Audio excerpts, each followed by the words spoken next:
So it is 7:05. We shall start. Dear students of philosophy, respected participants, today we have a very beautiful topic, that is Sthita Prajna, the equanimous state of mind.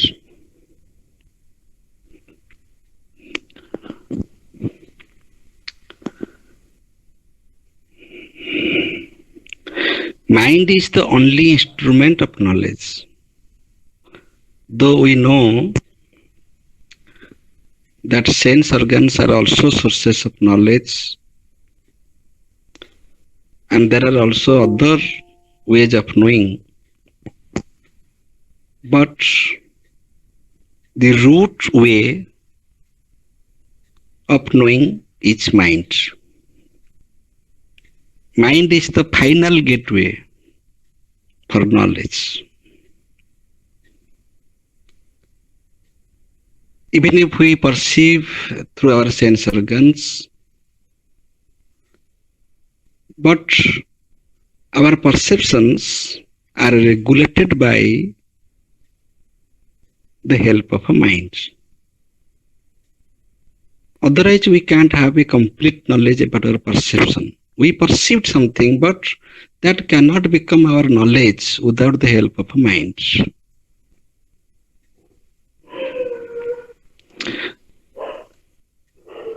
And mind, according to science and according to materialist philosophers, science is only a biological part. Mind is a biological part, or mind is physical by nature.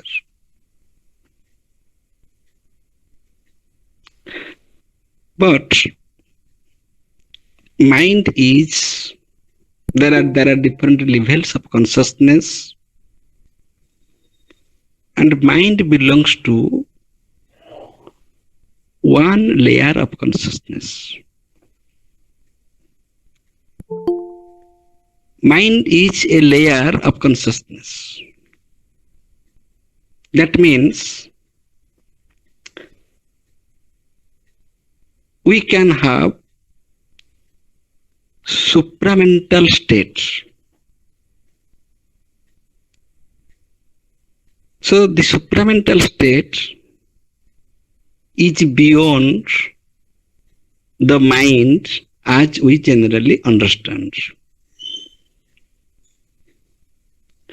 According to science, there is no mind. They call it is just a brain. By mind, they understand that it is a brain. There is no concept of a mind in science. But in philosophy, in spiritualism, mind is not only a brain, mind has its own status, and mind is dynamic.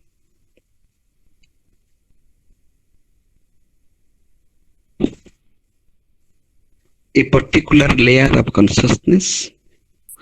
Through mind, we can transform ourselves from the lower level of consciousness to the higher level of consciousness.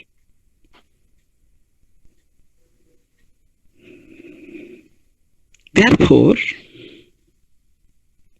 mind is the only instrument for man to do yoga sadhana, to have knowledge, to have wisdom, and to realize the ultimate truth. That means there are different states of mind, different layers of consciousness.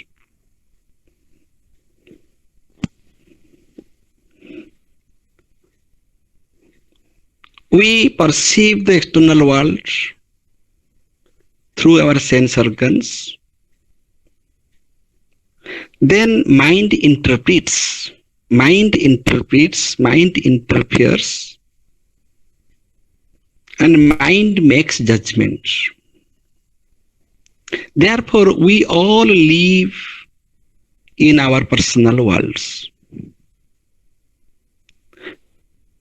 Physically, the world is same for all of us, but psychologically, we live in our personal worlds. That means our mind determines our world. That means you are your world, I am my world, and every person is his world. We all live in our psychological setup, psychological format. As you are convinced about the reality, as you have understood about the world, that is your world. Your philosophy is your world. Your understanding of the world is your world. That means the world we live in is our own making.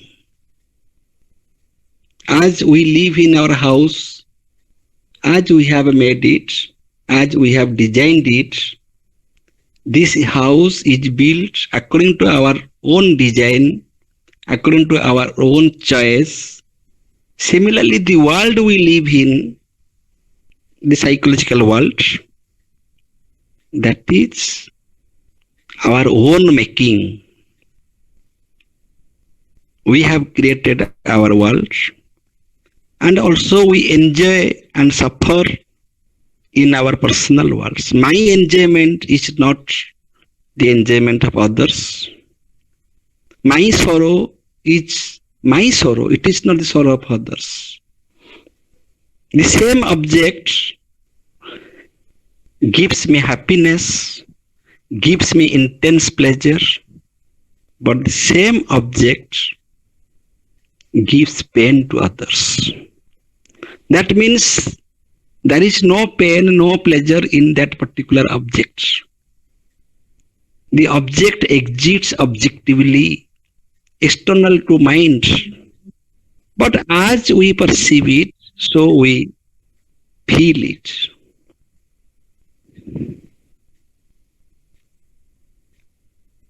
The object is same, but the same object gives me immense pleasure. The same object gives my friend pain. So pain and pleasure are the psychological reactions. That is our own making, that is our own reaction. They are not there in the object. Similarly, there is no suffering, no pleasure, no enjoyment, no failure, no success, nothing in the external world. We think that we are successful, we think that we are failure, we think that we feel happy, we feel unhappy. That is our feeling, that is personal. That is our psychological reactions, the psychological setup.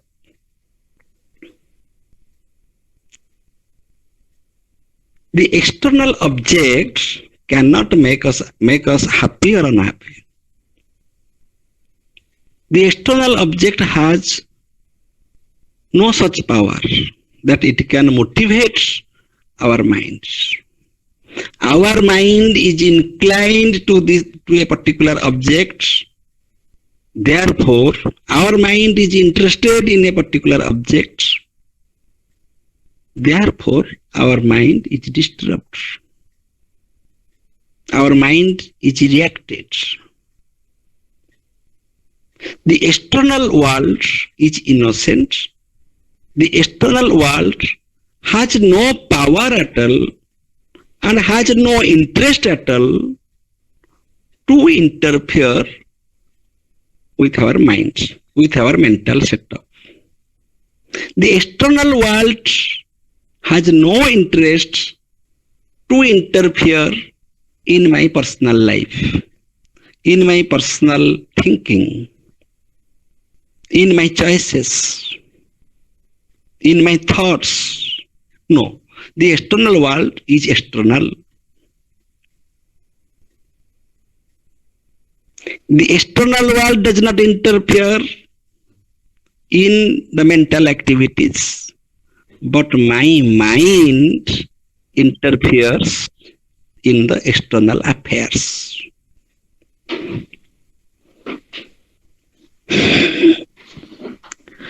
The external world does not interfere in my internal affairs, but my internal mind interferes in all external affairs.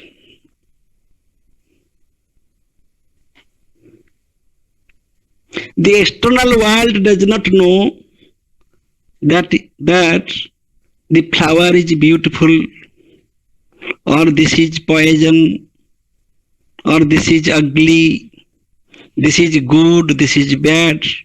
The external world is not aware of this. The flower does not know that I am beautiful. Flower is flower. Our mind decides, our mind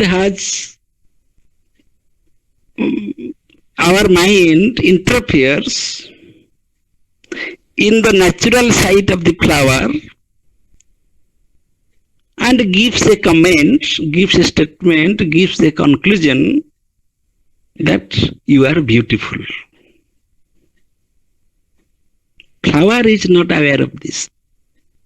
Therefore, flower has no ego that I am beautiful. And that flower, I am more beautiful than that flower. Flower is flower. Our mind thinks that this flower is beautiful. Similarly, this world is not beautiful. This world is world. It is a fact. It is objective. But we think this world is full of suffering, or this world is full of pleasures. Neither the world is full of suffering, nor the world is full of pleasures, nor the world is beautiful, nor the world is ugly. Nothing such. We think so. Our mind interferes in every external affair and likes to be engaged constantly in such external affairs. Even our sense organs are also very innocent. They have no interest to be involved in anything. My hand does not touch anything by its own choice. My hand has no choice at all. It is my mind that gives direction to the hand, that you go and touch. By that, mind feels happiness, mind experiences. It is the direction of mind. Hand has no role. Hand just obeys the command of mind. My eyes are innocent.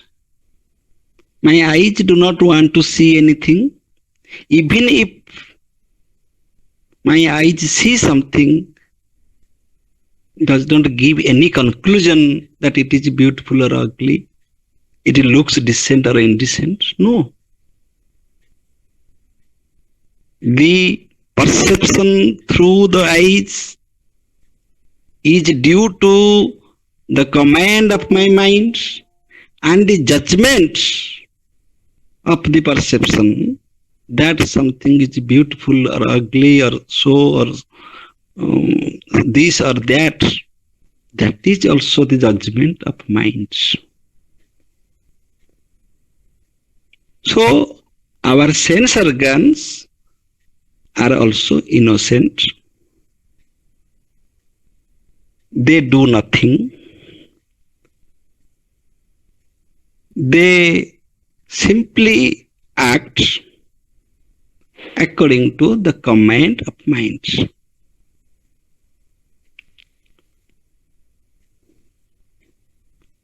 Similarly, the external world is innocent. It is external to us. It is there. It was there. It is there. And it shall be there. Independent of our existence, independent of our perception, independent of our choice, independent of our likeness and dislikeness, the external world will be there. And the external world does not need any description. The external world does not need any description, any explanation that how I am created. We people, we philosophers try to describe the external world, that you are created by atoms or you are created by God. So many explanations we are trying to give for our worldview, but the external world does not need that. It is free from interpretation. The external world exists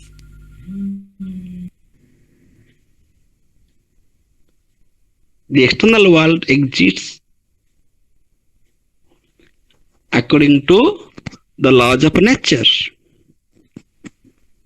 According to the laws of nature, according to the cosmic order. They follow the cosmic order.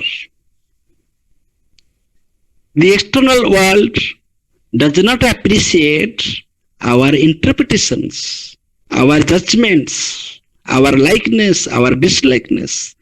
They innocently and very sincerely, the external world follows the cosmic order. As the cause, so is the effect. The causal relation is a cosmic order. And the external world exists according to that cosmic order. That means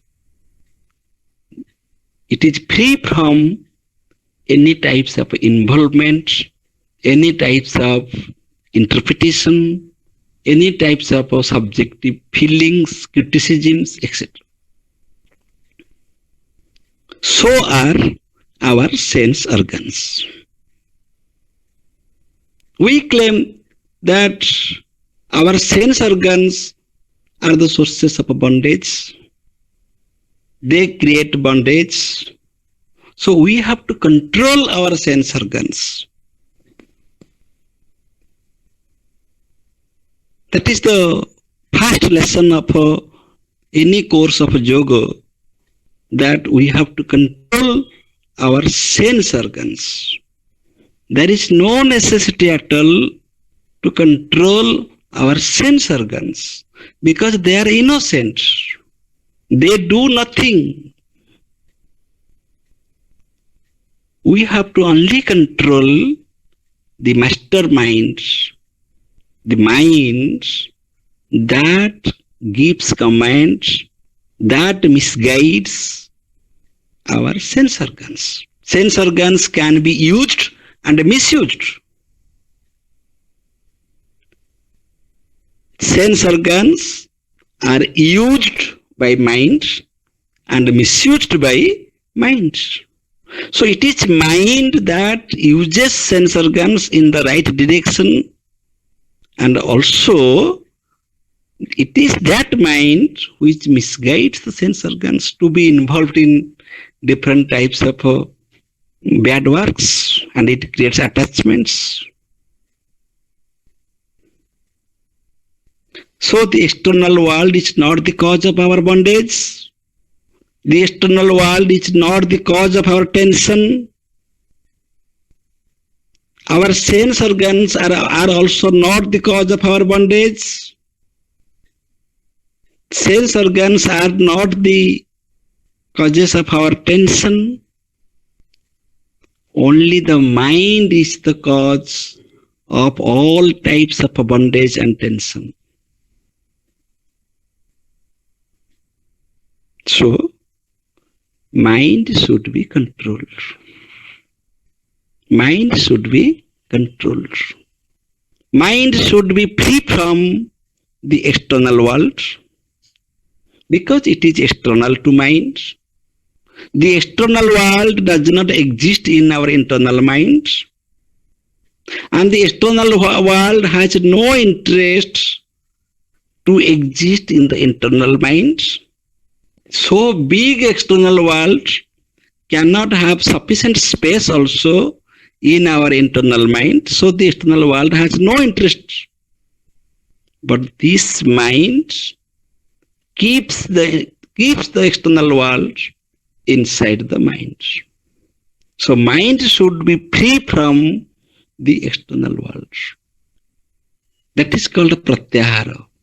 That is called the sense of withdrawal. The external world will not be suspended. The external world will not be explained away. Many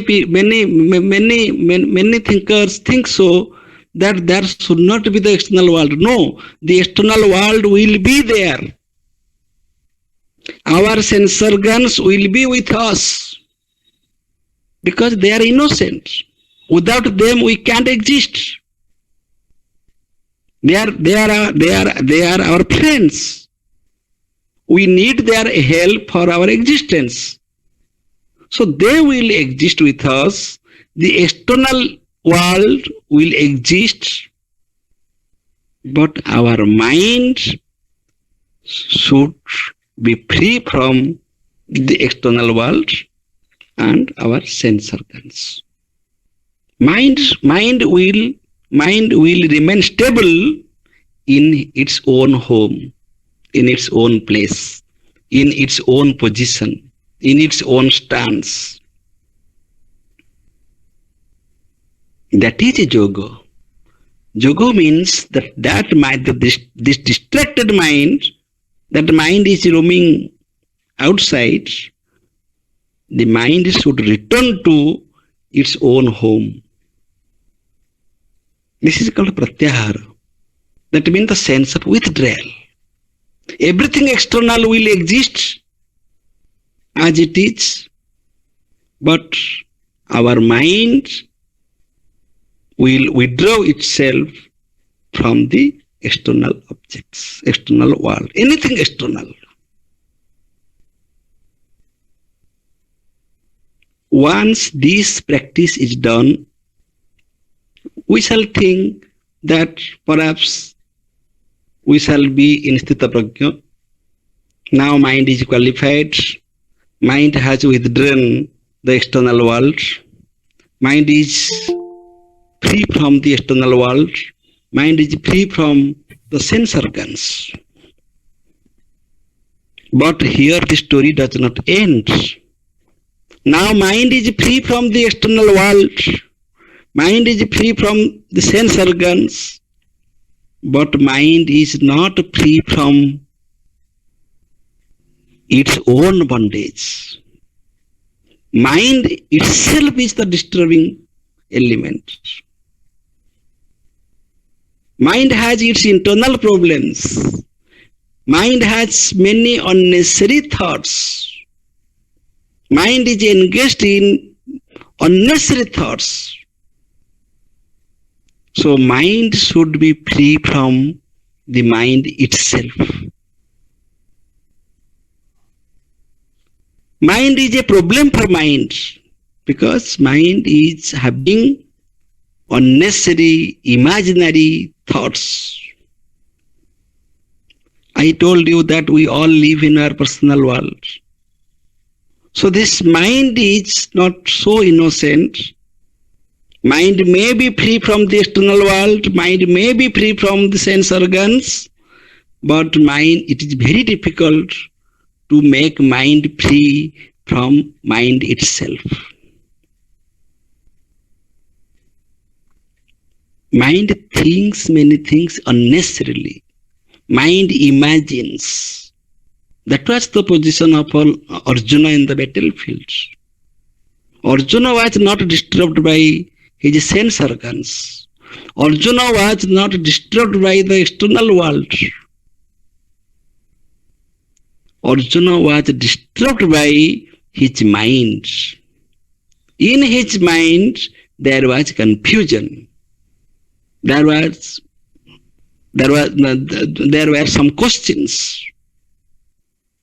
So Arjuna had a confused mind. So the problem was with mind, not with sense organs, not with the external world.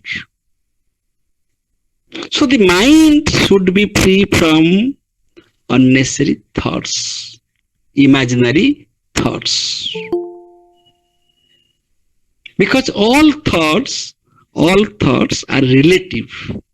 All thoughts are relative to each other. No thought is a final conclusion.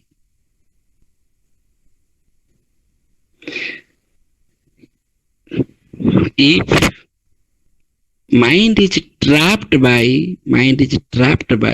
a particular view, a particular ism, a particular theory, a particular conviction, then that is a psychological bondage. And it is clearly explained by Jaina system, Satvada. That means every judgment is relative. No judgment is absolute.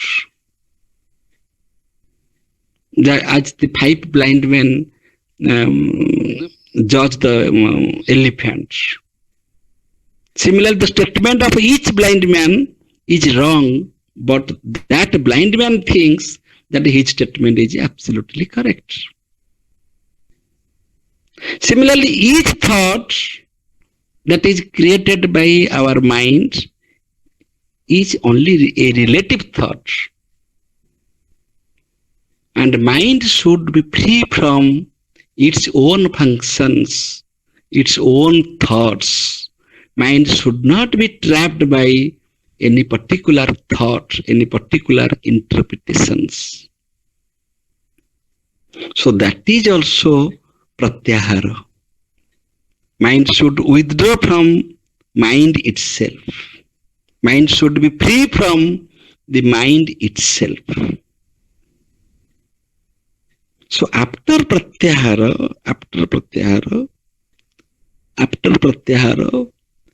mind should learn to exist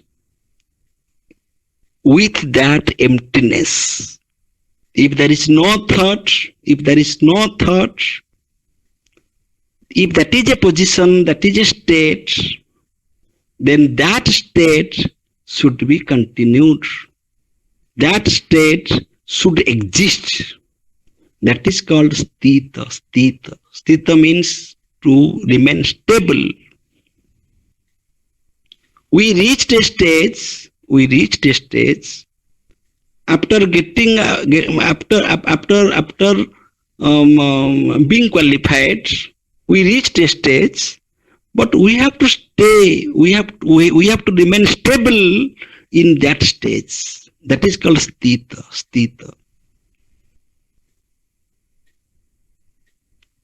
Sthita in what? Sthita in prajna. Prajna means wisdom. Prajna means knowledge. That means the knowledge, the wisdom that we gained, that we obtained after long practice. We have to maintain that. We have to remain stable with that. Otherwise, the mind will run after the world. The mind will again misguide the sense organs. The mind will be engaged in unnecessary thoughts tomorrow, or after some moments, after some days, after some months. Mind will be engaged in his previous practice.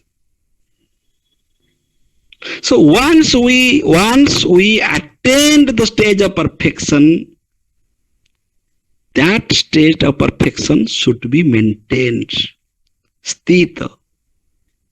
That should remain stable.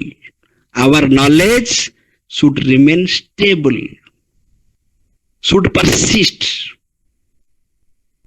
Otherwise, the mind will be disturbed again and again.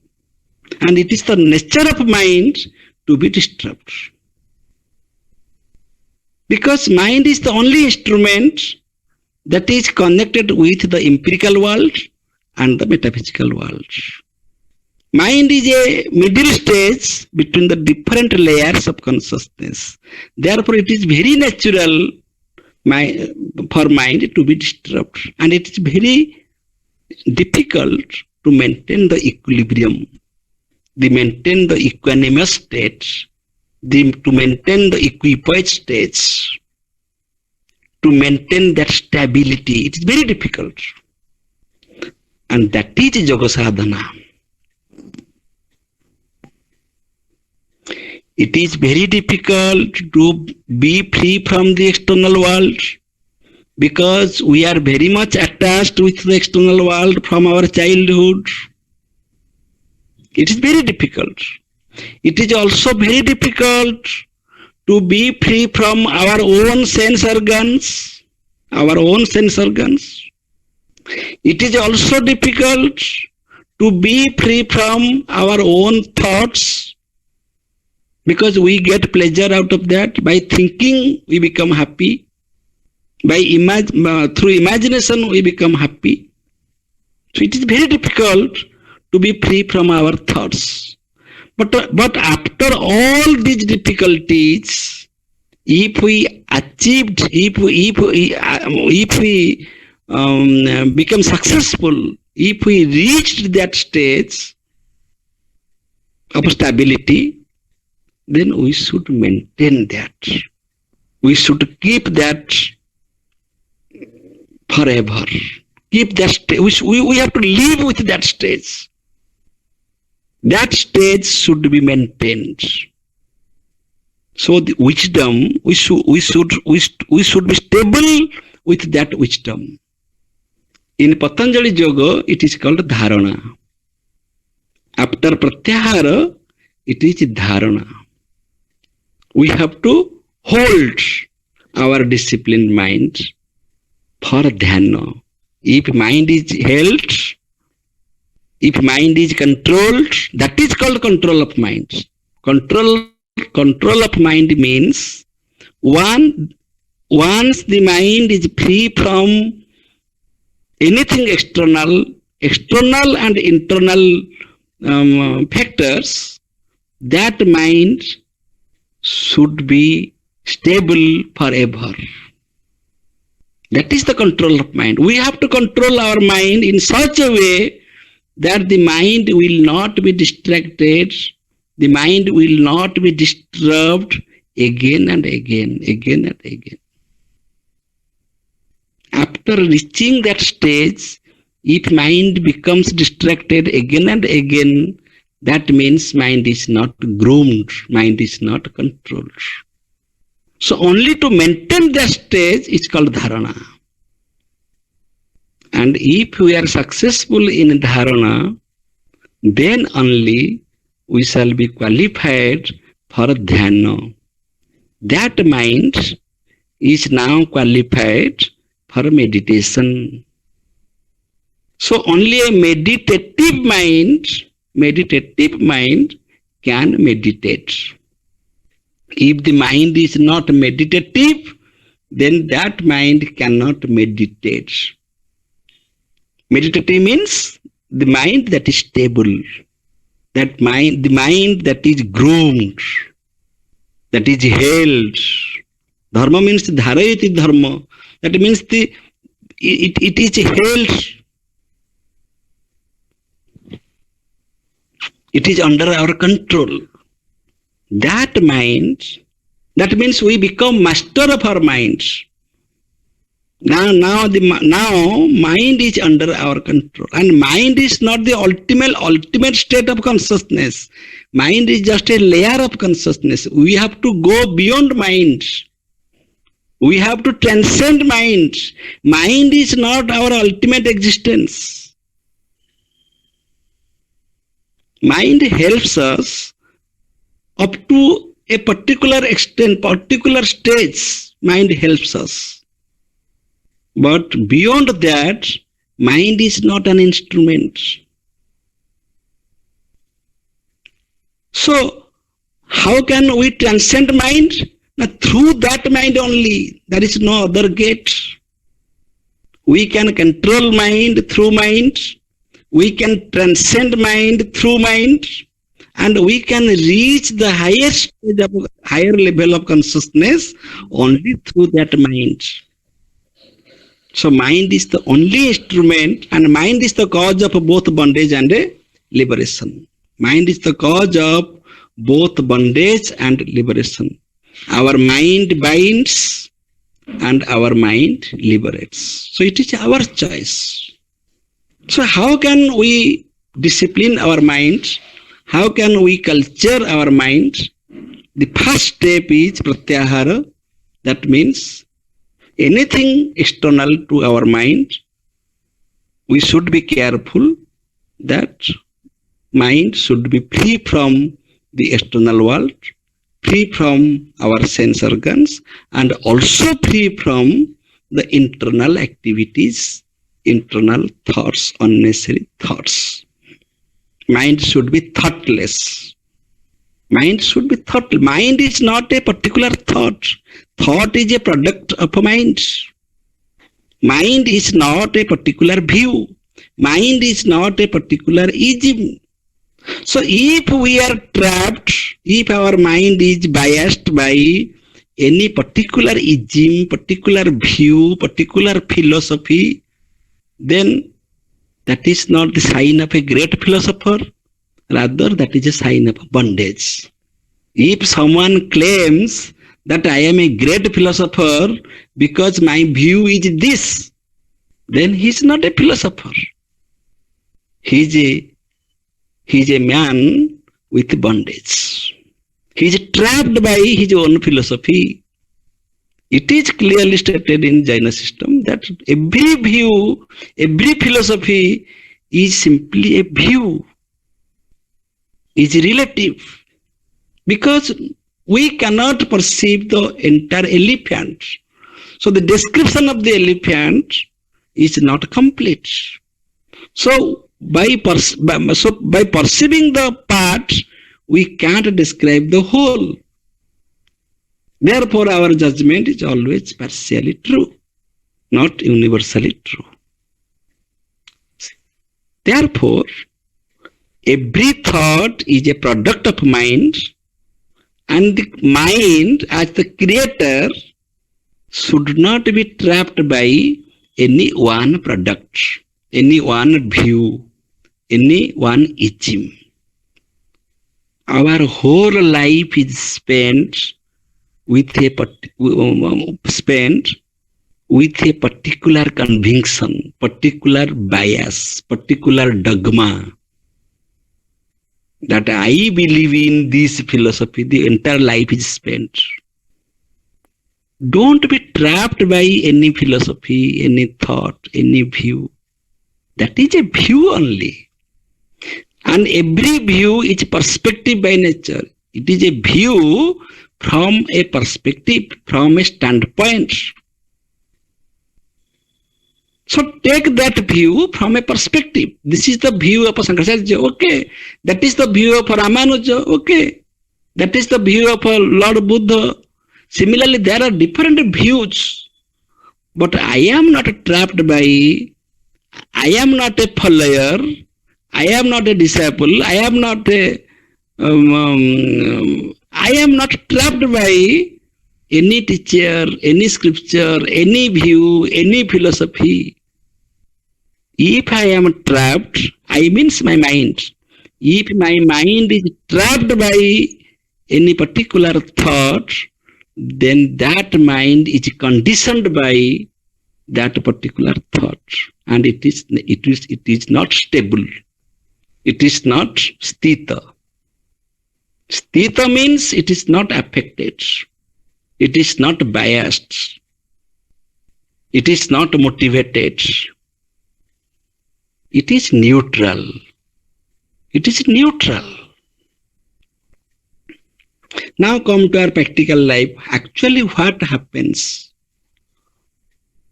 Actually, what is the problem with us?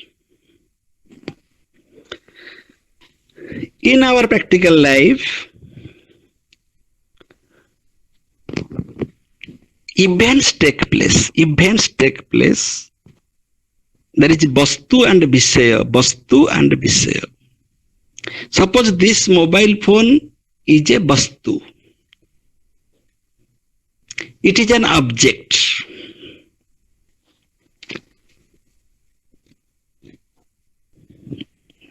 When I think of that mobile, that is Vishaya. The physical mobile phone is the object, Vastu. When I think of that mobile phone, even if it is not with me, I am thinking of that mobile phone, that Vastu, that is Vishaya. That means mobile phone exists as a Vastu outside my mind. And the same mobile phone also exists as a Vishaya in my mind. There is no difference between the object mobile phone and the idea mobile phone.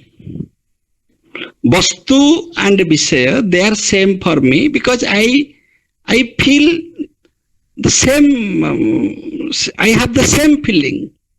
When I think of a mobile phone, I get pleasure. There is no need of this physical mobile phone. So suppose my mind is free from the Vastu mobile phone or the object mobile phone. My mind is free. But it is very difficult to be free from the Vishaya mobile phone that exists in my mind in a very subtle form. Software. This is hardware. This is software. So bondage is both hardware and software. My attachment with this physical mobile phone and my attachment with the psychological mobile phone, the idea of a mobile phone, the image of a mobile phone, the feelings of feelings regarding that mobile phone, my experiences with that mobile phone, they are in my mind. So the mobile phone exists outside my mind and inside my mind. Similarly, event. Suppose an event took place. Event took place means suppose some friends went on picnic. They enjoyed there. Picnic ended in a particular time. An event ends in a particular time. Time is the factor. An event starts in a particular time and the event ends in another particular time. But the experience of that event does not end with the end of the event. The event starts in a particular time and the event ends in a particular time. But our psychological attachment, our psychological experience continues even when there is no event. Still, picnic, we have returned home, picnic is over. But still we are experiencing that picnic overnight for 2 days, 3 days, for a week. We are experiencing that. That means our experience is not complete. Event is complete in a particular time, but the experience of the event is not complete. This is the psychological problem. We have to complete our experience with the completion of the event. This is spiritual sadhana. If we do not stop, rather we continue our experience when there is no event, then we do injustice for the next event, which should be attended now. Our whole life is filled with so many hundreds of thousands of such incomplete experiences. Incomplete experiences. The experience that should be completed at a particular moment, particular time, we don't complete that. We don't end that. We continue that. Our mind continues that. That is the cause of all types of psychosomatic disease. That is the cause of all types of stress. And that is the real cause of suffering. So our mind should be so tuned, so trained that mind should be satisfied with the event. That is called santosa. Santosa is another sadhana. Whatever we have, we should be satisfied. Whatever we have, in whichever situation we are, we should be satisfied. Mind should be satisfied with the time of the event, because time is flowing. Time is flowing. The event ends in a time. If our experience does not end simultaneously in that particular time when the event ends, that means we go back in time. Please try to understand. Time goes forward, but here time goes backward.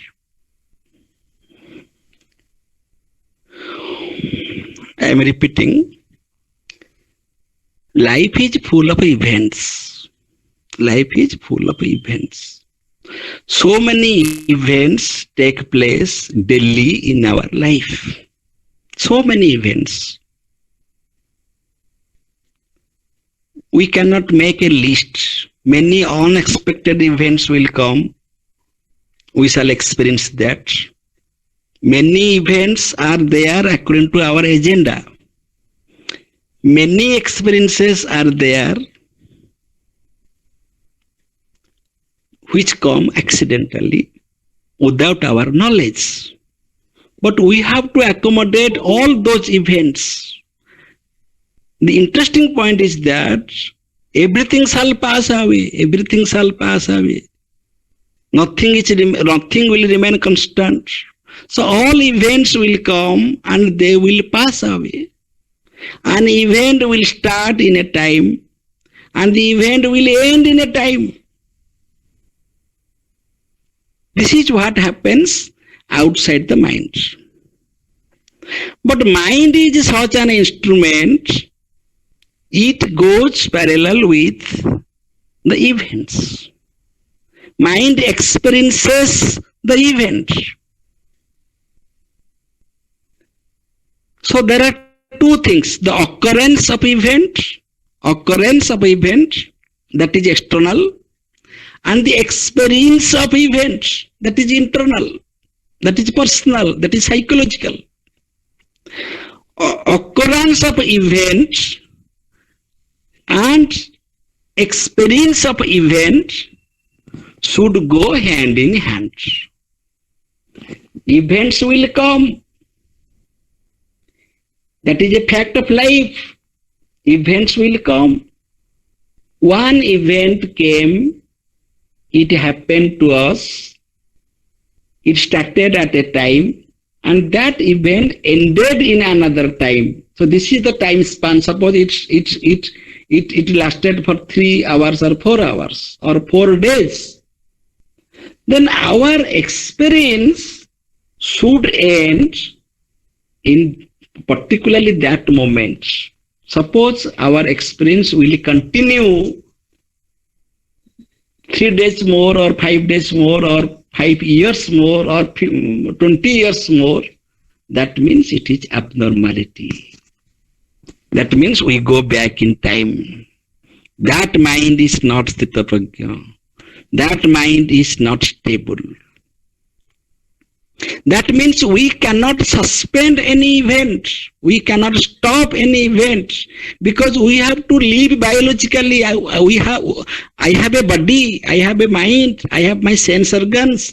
I have to live in this external world. This is reality that we cannot suspend, that we cannot avoid that.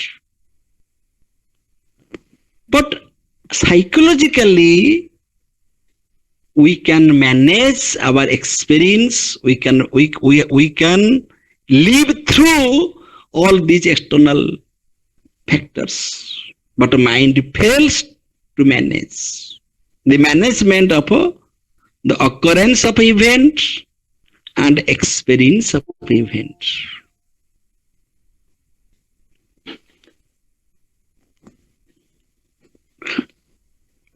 Suppose something, a bad event took place in our life.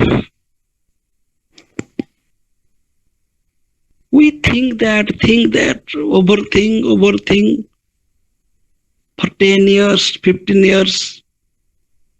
That is a psychological problem. That is called psychological hangover. That is called psychological hangover. That means mind did not get chance to be groomed, to flourish, to grow, to glow. There is no chance for mind. And all facts are illusory. All events are illusory. If we shall discuss from metaphysical standpoint, the empirical world is an illusion because everything shall pass away. If everything is passing away, then why mind is still keeping that view? Why mind is still experiencing that when there is no event at all? This is the psychological problem. Therefore, I told that we all live in our psychological world. We all live in the world of our own attachments, the world of our own interpretations, the world of our own convictions. So we can make a very good world, a spiritual world, and we can also make a very bad world for us. The choice is ours. So how can we make our mind stable? Scientifically, it is very scientific. Scientifically, we take the event scientifically. It must occur. We cannot avoid that. Facts will occur. Events will take place. Our mind will be involved in that event. Our mind will experience that event. But the experience should end with the event. Should end with the event.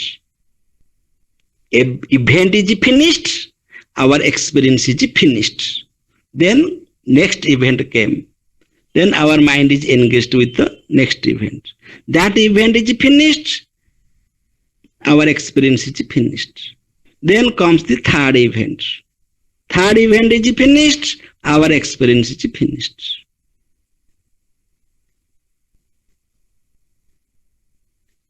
Then there will be no problem. But what happens?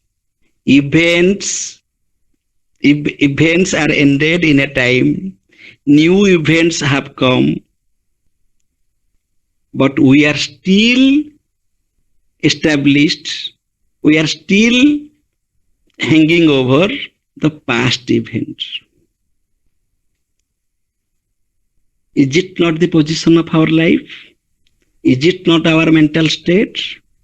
New event has come, we don't welcome that, we don't attend that, we don't enter into that event, we don't experience that, and we can't experience that because our mind is engaged in the previous events, in the past memories, in the past events. That means our mind is not free from the past events.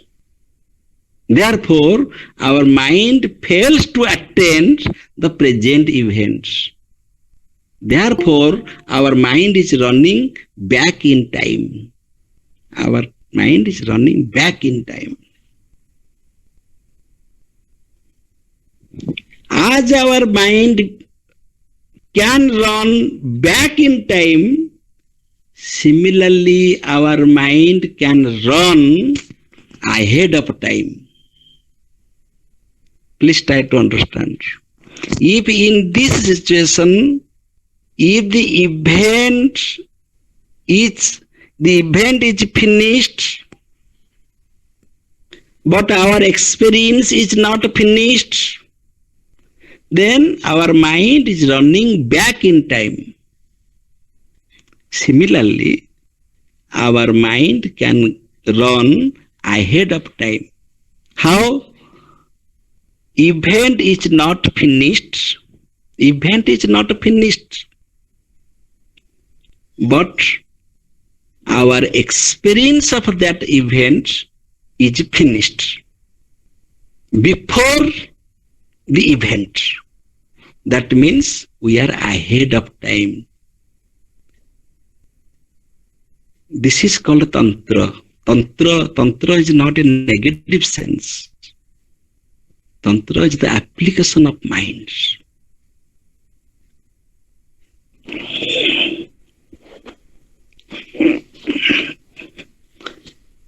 Event is there external to our minds.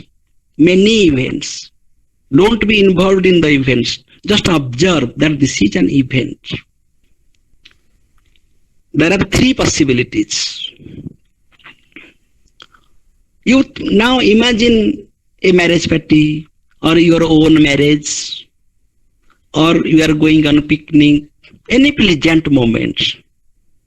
You just imagine. Or any sad moment, sad event. That is an event. Three possibilities. Event is finished. Event is finished. But our experience is not finished. Our mind is continue to experience that. Where there is no event at all. Suppose son is dead. Suppose husband is dead. Before 10 years, still you hang over with that event. And for these 10 years, you have not done any new thing, no creativity, we have not attended any event. That means you are running behind the time. Behind the time and loss of energy. Your energy is lost.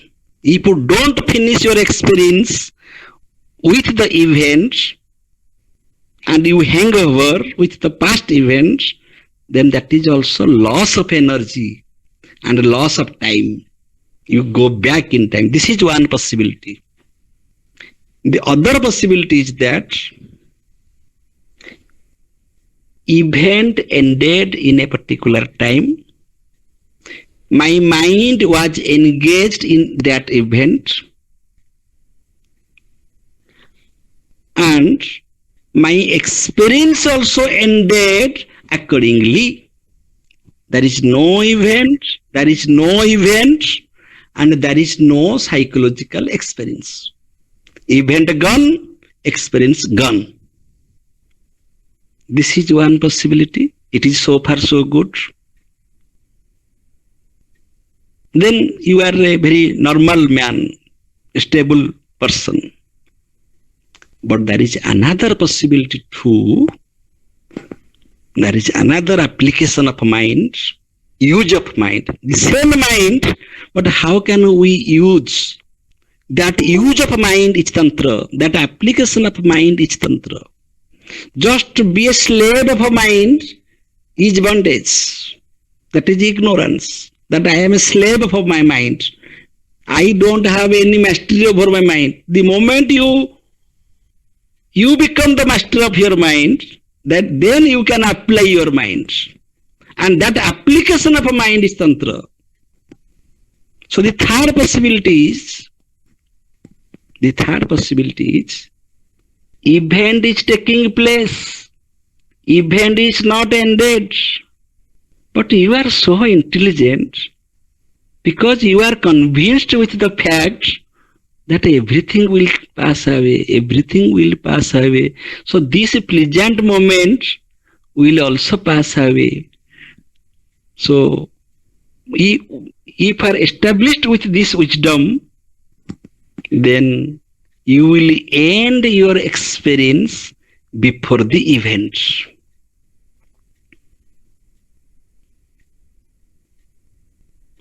I am giving an example so that you can understand. Suppose there is a party, and friends are requesting you to take wine, but you are not taking because you know that if I shall take alcohol, then I shall lose my energy, I shall be unconscious, and I shall flow with the event. But they are your friends. So very intelligently you convinced them, and okay, you take, I shall not take. And you will observe what is happening. They are unconscious. They are running behind the schedule, behind the time, but you are conscious. You just skip that place. You just quit that place. You end your experience and you become engaged in your other affairs, other events. Such things, such situations happen in our life, and this is very practical example. This is very practical to all of us. We all know how to manage a situation. The event is not ended, but we end our experience, we withdraw ourselves before that. That is called Tenatektana Vanjita. That is called the sense of detachment in every attachment. There is attachment, but attachment with the sense of detachment. Attachment with the sense of detachment. I know that event is taking place, but I am not with that event. Such a person is called Stita Prajna. And such a person can attend many events simultaneously at the same time.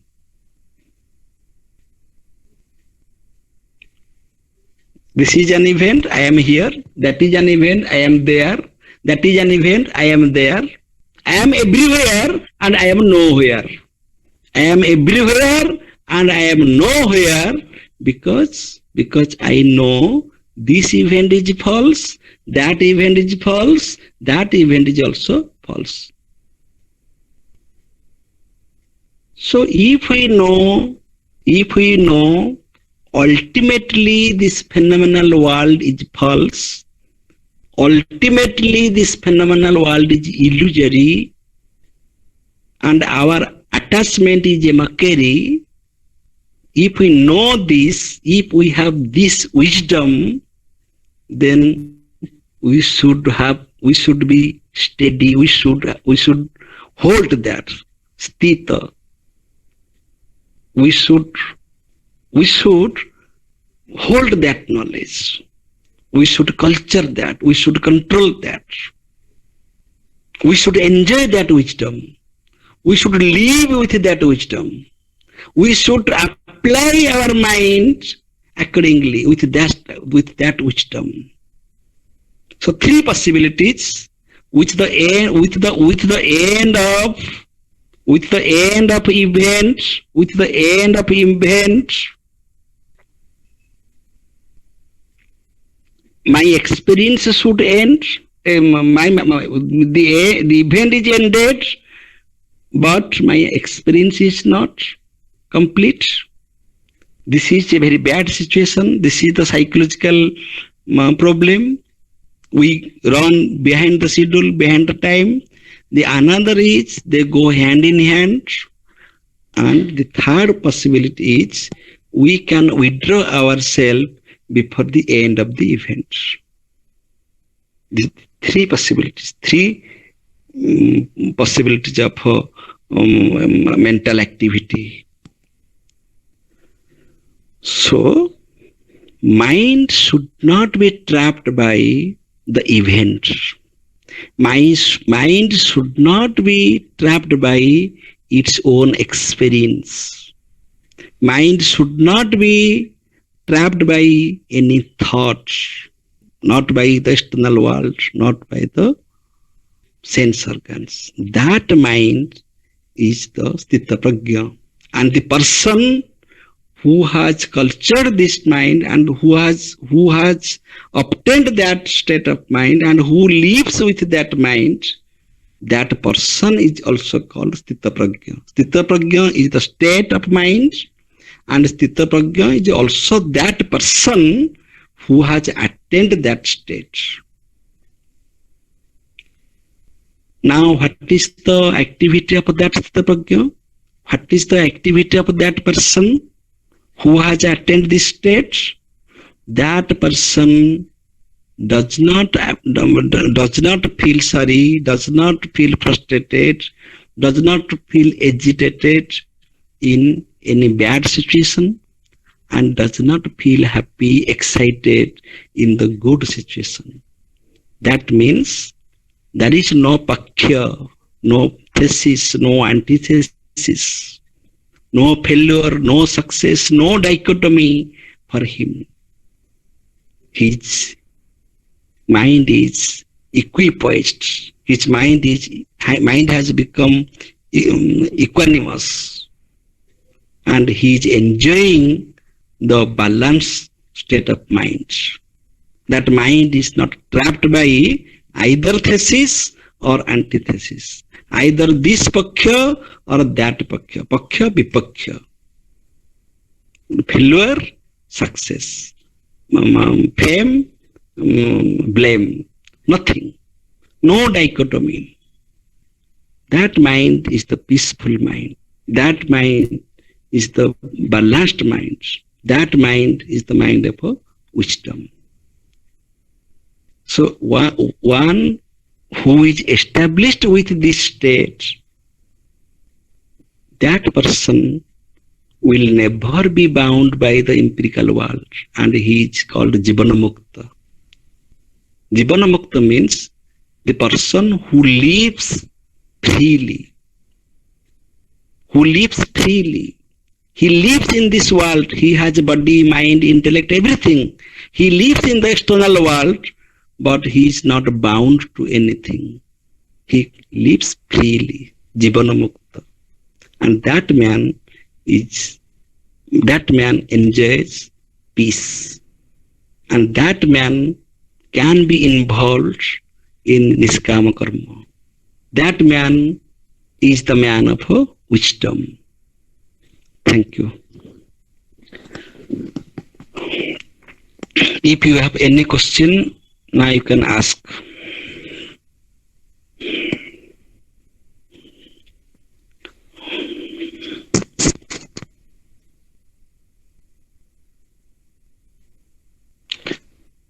Anusmita, ଆଜ୍ଞା sir. if you have any question, ask me.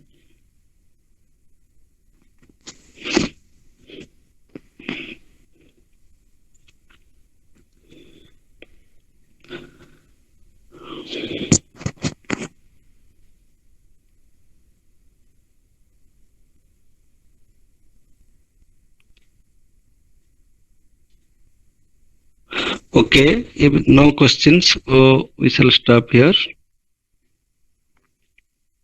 Thank you.